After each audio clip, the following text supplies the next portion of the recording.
নমস্কার সকলকে, শুভ সকাল।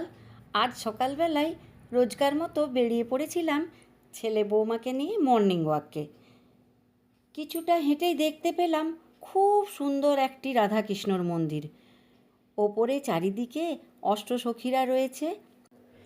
দেখুন, ঠাকুরদের যাতে গরমে কষ্ট না হয় তার জন্যে এসিরও সুব্যবস্থা করা রয়েছে। এর পাশেই দেখুন বাঁকুড়ার টেরাকোটা রয়েছে। এই মন্দিরেও দেখে মনে হলো পুজো করা হয়, কিন্তু কী পুজো করা হয় আমার ঠিক জানা ছিল না।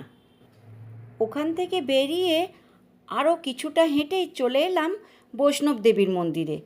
এই মন্দিরে প্রতি বছর অনেক আয়োজন করে মার আরাধনা করা হয়। দেখুন, এখানে কি সুন্দর একটা বসার জায়গা আছে। বয়স্ক মানুষরা সন্ধ্যাবেলায় এখানে এসে বসে থাকেন, তারপর মায়ের সন্ধ্যা আরতি দেখে বাড়ি যান। সন্ধ্যাবেলায় বাড়ির পুজো সেরেই চলে এলাম রাতের খাবারের জোগাড় করতে। মা, আজকে আমাদের জন্য কি রান্না হচ্ছে?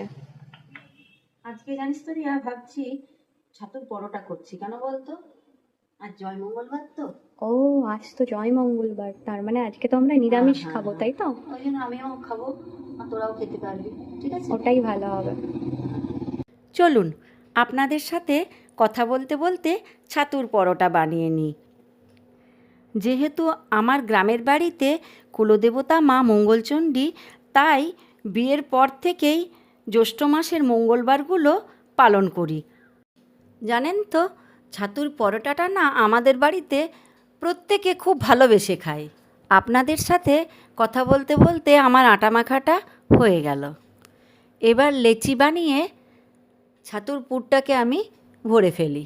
চলুন, পরোটাটা আমার কমপ্লিট, এবার খাওয়ার ব্যবস্থা করি। আজ রাতের খাবার পরোটার সাথে গাঁটি কচুর দম আর নিরামিষ পনির, সাথে একটু মিষ্টি। চলুন আজ তবে আসি।